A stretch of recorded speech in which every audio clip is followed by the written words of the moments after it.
Sir ನಮಸ್ಕಾರ. ನಮಸ್ತೆ ನಮಸ್ತೆ. ಚೋಡಿನಲ್ಲಿ RF ಆಗಿದ್ರಿ ನೀವು. ಹೌದು.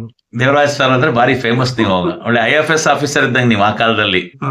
ನಮ್ಮ ಭಾಗದಲ್ಲಿ ನೀವು ಬಹಳ ಫೇಮಸ್. ಪುರುಷೋತ್ತಮ್ ಇದ್ರಲ್ಲಿ ಫಾರೆಸ್ಟ್ರು. ನಿಮ್ ರೀತಿ ಅಧಿಕಾರಿಗಳ ನಂತರ ನಾನು ನೋಡ್ಲಿಲ್ಲ. ಆಮೇಲೆ ಇನ್ನೊಂದು ವಿಶೇಷ ಅಂದ್ರೆ ನೀವು ಹಲವಾರೇ ಮಠದಲ್ಲಿ ಭೈರವೇಶ್ವರ ಅಲ್ಲ ಕಾಲಭೈರವೇಶ್ವರ ದೇವಸ್ಥಾನ ಕಟ್ಸಿದ್ದನ್ನ ಅಲ್ಲಿನ ಸೋಮನಾಥ್ ಜಿ ಸ್ವಾಮೀಜಿಗಳು ಬಹಳ ಸರಿ ಹೇಳ್ತಾ ಇದ್ರು.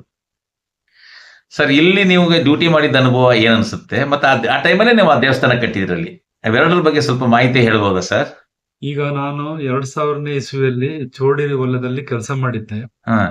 ಕೆಲಸ ಮಾಡಿದಾಗ ತುಂಬಾ ನನಗೆ ಇಲ್ಲಿ ಸ್ಟಾಫ್, ಎಸ್ಪೆಷಲಿ ಪುರುಷೋತ್ತಮ್ ಮತ್ತೆ ಎಲ್ಲಾ ಸ್ಟಾಫ್ಗಳು ಮತ್ತೆ ನಾಗರಾಜ್ ಗೌಡ್ರು, ಈ ಅರುಣ್ ಪ್ರಸಾದ್ ಅವರು ಎಲ್ಲ ನಮ್ಮ ಸ್ನೇಹಿತರು. ನನಗೆ ಇಲ್ಲಿ ಒಂಥರ ನಾನು ಮನೆಯಲ್ಲಿ ಇದ್ದಂಗ ಆಯ್ತು ನನಗೆ. ಅಷ್ಟು ಒಂದು ಸಂತೋಷದಿಂದ ನಾನು ಇಲ್ಲಿ ಕೆಲಸ ಮಾಡಿದ್ದೇನೆ. ಯಾಕಂದ್ರೆ ಈ ಒಂದು ಮಲೆನಾಡು ಭಾಗದಲ್ಲಿ ಇಂತ ಒಂದು ಸಂಪತ್ಭರಿತ ಕಾಡಿನಲ್ಲಿ ನಾನು ಇನ್ನು 20 ವರ್ಷ RF ಆಗಿ ಕೆಲಸ ಮಾಡಿದ್ದೇನೆ. ಅಂತ ಸಂದರ್ಭದಲ್ಲಿ ನಾನು ಪ್ರಮೋಷನ್ ಆಗುವಂತ ಟೈಮ್ ನಲ್ಲಿ ಇಲ್ಲಿ ಚೋರ್ಡಿಯಲ್ಲಿ ಕೆಲಸ ಮಾಡೋದು ಭಾರಿ ಕಷ್ಟ. ಆದ್ರೂ ಸಹಿತ ಅಲ್ಲಿ ಕೆಲಸ ಮಾಡಿದ್ದು.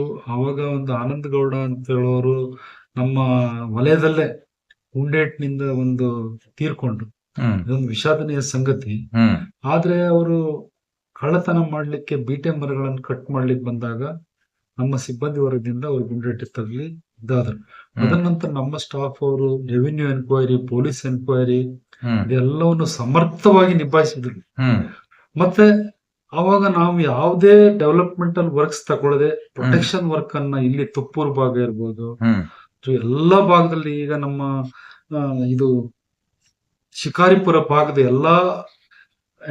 ಎಲ್ಲ ಗಡಿಯಲ್ಲಿ ಇರುವಂತ ಎಲ್ಲಾ ಇದ್ರಲ್ಲೂ ಸಹಿತ ನಾವು ಒಂದು ಕ್ಯಾಂಪ್ ಅನ್ನ ಮಾಡಿ, ಎಲ್ಲಾ ಕ್ಯಾಂಪ್ ನಲ್ಲಿ ನಮ್ಮ ಸಿಬ್ಬಂದಿ ವರ್ಗದವರಿಗೆ ಮಧ್ಯಾಹ್ನ ಮತ್ತೆ ಸಂಜೆ ಊಟಕ್ಕೆ ವ್ಯವಸ್ಥೆ ಮಾಡಿ, ಮತ್ತೆ ಅವರಿಗೆ GP ವ್ಯವಸ್ಥೆ ಮಾಡಿ, ಮತ್ತೆ ಅವರಿಗೆ ಆನಂದಪುರಂ ಬಂದಾಗ ಗೀತಾ ಹೋಟೆಲ್ ಅಲ್ಲಿ ಯಾವಾಗ ಬಂದ್ರು ಅವರಿಗೆ ಊಟ ತಿಂಡಿ ಕೊಡಿ. ನಮ್ಮ ಸ್ಟಾಫಿನವರಿಗೆ ಯಾವತ್ತು ಅವ್ರು ಹಸ್ಕೊಂಡಿರ್ಬಾರ್ದು ಅಂತ ಹೇಳಿ ನಾವು ಒಂದು ಸಂತೋಷದಿಂದ, ನಾನು ಆತ್ಮ ಸಂತೋಷದಿಂದ ಕೆಲಸ ಮಾಡಿದ್ದೇನೆ. ಇದು ನನ್ನ ಆಕ್ಚುಲಿ ಸಾಗರದಲ್ಲಿ ನಮ್ಮ ಹೆಂಡತಿ ಮನೆ ಇರೋದು. ಈ ಒಂದು ಪ್ರದೇಶದಲ್ಲಿ ನಾನು ಇಷ್ಟೊಂದು ಸಂತೋಷದಿಂದ ಕೆಲಸ ಮಾಡಿದ್ದೇನೆ. ಯಾಕಂದ್ರೆ ಈ ಒಂದು ನಾವು ಅರಣ್ಯ ಇಲಾಖೆಯನ್ನು ಯಾವಾಗಲೂ ನನ್ನ ತಂದೆ ತಾಯಿಗೆ ಸಮಾನ ಅಂತ ನಾನು ಭಾವಿಸ್ತೇನೆ. ಅದೇ ರೀತಿ ನಾನು ಯಾವುದೇ ಒಂದು ಮರ ಕಟ್ ಮಾಡುವಂತ ಯಾವುದೇ ಯೋಜನೆಯಲ್ಲೂ ನಾನು ಕೆಲಸ ಮಾಡ್ಲಿಲ್ಲ. ಎಲ್ಲ ಪ್ರೊಟೆಕ್ಷನ್ ಮಾಡಿ. ಇಲ್ಲ, ಆ ಕಾಲದಲ್ಲಿ ಗಂಧ ಕಳ್ಸಾಣಿಕೆ ಜಾಸ್ತಿ ಇತ್ತು. ಎಲ್ಲರೂ ನಿಮ್ಮನ್ನ ಭಯ ಪಡೋರು. ನಿಮ್ಗೆ ಅವಾಗ ನಿಮ್ಗೆ ಪುರುಷೋತ್ತಮ್ ಫಾರೆಸ್ಟ್ರಿಗೆ ನಿಮ್ ಹೆಸರು ಹೇಳಿದ್ರೆ ಅವ್ರಿಗೆ ಭಯ ಅವಾಗ ಅಲ್ವಾ? ಅದೇ ಇದ್ರಲ್ಲಿ ನಾನು ಆಕ್ಚುಲಿ ಚಿಕ್ಕಮಗಳೂರು ವಿಭಾಗದಲ್ಲಿ P. ಶ್ರೀನಿವಾಸ್ ಸಾಹೇಬ್ರು DF ಆಗಿದ್ದಾಗ ಕಡೂರ್ನಲ್ಲಿ ಅವ್ರ ಜೊತೆ ಕೆಲಸ ಮಾಡಿದ್ದೇನೆ. ಕಡೂರ್ನಲ್ಲಿ ನಾವು ದಿನ ಪ್ರತಿ ದಿವಸ ಒಂದು ಲಾರಿನೋ ಒಂದು ಕಾರು ಏನಾದ್ರೂ ಸೀಸ್ ಮಾಡ್ತಿದ್ದು.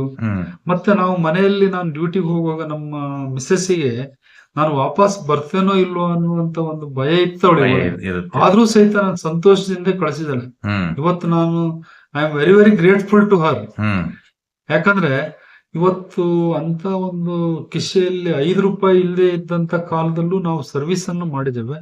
ಆದ್ರೆ ಯಾವುದೇ ಸರ್ವಿಸ್ ಮಾಡಿದ್ರು ಅದು ನಮ್ಮ ಈ ಒಂದು ವನ ದೇವತೆ ಅಂತ ಹೇಳೋದು ನಮ್ಮ ತಂದೆ ತಾಯಿ ಸಮಾನ ಅಂತ ಹೇಳಿ ನಾನು ಇಡೀ ನನ್ನ ಒಂದು 40 ವರ್ಷದ ಸೇವೆ 1980ರಿಂದ 2020ಕ್ಕೆ ನಾನು ರಿಟೈರ್ಡ್ ಆಗಿ. ನೀವು ಏನಾಗಿ ಡಿಪಾರ್ಟ್ಮೆಂಟ್? ನಾನು RF ಆಗಿ 20 ವರ್ಷ ಮಾಡಿದ್ದೇನೆ, ACF ಆಗಿ 10 ವರ್ಷ ಮಾಡಿದ್ದೇನೆ, ಮತ್ತೆ ಇದಾಗಿ ನಾನು DF ಆಗಿ 10 ವರ್ಷ ಮಾಡಿದ್ದೇನೆ.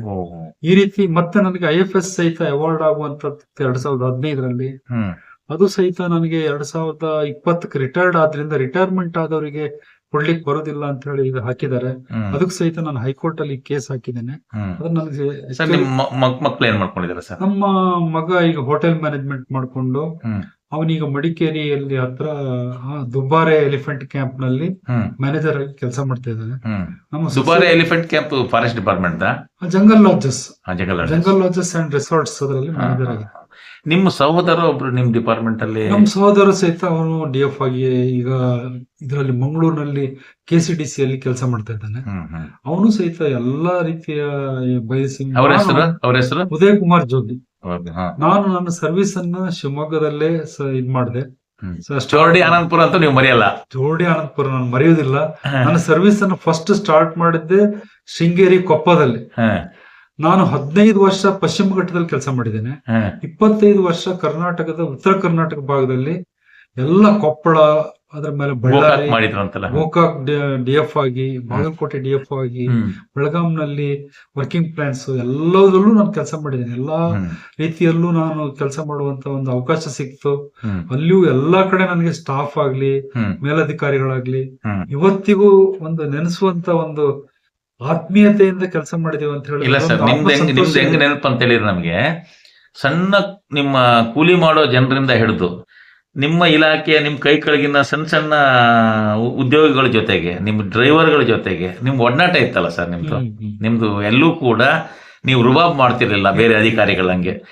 ದೇವರಾಜ್ ರಾರಫ್ ಅವ್ರನ್ನ ಬಿಟ್ರೆ ಎಲ್ಲರಿಗೂ ಖುಷಿ. ಅದೇ ಆದ್ರೆ ಆ ರೀತಿಯ ಜನರೊಟ್ಟಿಗೆ ಈ ನೀವು ಬೆರೀತಾ ಸಂದರ್ಭದಲ್ಲಿ ಇದ್ರಿ. ನನಗೆ ಇನ್ನೊಂದು ನೆನಪಾಗುತ್ತೆ ಅರುಣ್ ಪ್ರಸಾದ್ ಸರ್ ಹೇಳಿ, ಹೇಳಿ. ಅವ್ರೆ, ಹ, ನಮ್ಮ ಮನೆಯಲ್ಲಿ ಹ, ಯಾವಾಗ ನಾನು ತಿಂಡಿ ತಿಂತಾರೋ ಬಂದ್ರು, ಹ್ಮ್, ಯಾರೇ ಆಫೀಸರ್ ಬರ್ಲಿ, ಒಂದು ಹ್ಮ್. ವಾಚರ್ ಬರ್ಲಿ, ಯಾರೇ ಬರ್ಲಿ, ಹ್ಮ್. ಅವ್ರು ನಮ್ಮೊಟ್ಟಿಗೆ ಕುತ್ಕೊಂಡು ತಿಂಡಿ ತಿನ್ಬೇಕು, ಹೌದು, ಊಟ ಮಾಡ್ಬೇಕು. ನಿಮ್ದೊಂದು ಟ್ಯಾಕ್ಸಿಗೆ ಡ್ರೈವರ್ ಆಗಿ ಹೋಗಿರ್ತಾನೆ ಹಾ, ಜಫ್ರುಲ್ಲಾ ಅಂತ ನಮ್ಮ ಹೌದು, ಹುಡುಗ ಹೌದು, ಮಾಫಿದು. ಹೌದು. ಅವನು ಹೇಳ್ತಿದ್ದ, ಅಣ್ಣ ನಾವು ಡ್ರೈವರ್ ಆಗಿ ಹೋಗಿದ್ವಿ, ಅವ್ರು ಅಂತ ದೊಡ್ಡ ಆಫೀಸರು ನಮ್ಗೆ ಅವ್ರು ಊಟ ಟೇಬಲ್ ಅಲ್ಲಿ ಊರಲ್ಲಿ ನಾವು ಒಪ್ಪಲಿಲ್ಲ ಅಂದ್ರೂ ನಂಗೆ ಕರ್ಕೊಂಡು ಹೋಗಿ ಕೂರಿಸಿ ಊಟ ಮಾಡಿಸಿದ್ರು ಅಂತ ಹೇಳ್ತಿದ್ದ. ಆದ್ರೆ ನಾವೀಗ ನಾನು ಎಂದಿಗೂ ನೋಡಿ, ನನಗೆ ಹ್ಮ್. ದೇವರು ಕೊಟ್ಟಿರುವುದು, ನಾನು ಡಿಗ್ರಿ ಆದ ಕೂಡಲೇ ನನಗೆ ಕೆಲಸ ಸಿಕ್ತು. ಹ್ಮ್, ಆದ್ರೆ ನಾನು ದೇವರಿಗೆ ಇವತ್ತು ಕೃತಜ್ಞತೆ ಯಾಕೆ ಇರುವುದು ಅಂತ ಹೇಳಿದ್ರೆ, ನನಗೆ ಎಂದೂ ಅಹಂಕಾರ ಕೊಡ್ಲಿಲ್ಲ. ಹ್ಮ್, ನಾನು ಇವತ್ತಿಗೂ ಸಹಿತ ಈಗ ರಿಟೈರ್ಡ್ ಆದ್ಮೇಲೂ ಹ್ಮ್, ನಾನು ಕಾಮನ್ ಪರ್ಸನ್ ಆಗಿ ನಾನು ಸಂತೋಷದಿಂದ ಇದ್ದೇನೆ. ಹ್ಮ್, ಹ್ಮ್. ಡಿಪಾರ್ಟ್ಮೆಂಟ್ ಅಲ್ಲಿ 40 ವರ್ಷ ಕೆಲಸ ಮಾಡಿದ್ಮೇಲೂ ಸಂತೋಷದಲ್ಲಿದ್ದೇನೆ. ಈಗ 5 ವರ್ಷನೂ ಸಂತೋಷದಲ್ಲೇ ಇದ್ದೇನೆ. ಹ್ಮ್. ತುಂಬಾ ಧನ್ಯವಾದಗಳು ಸರ್, ನಿಮ್ ಭೇಟಿ ಮಾತು.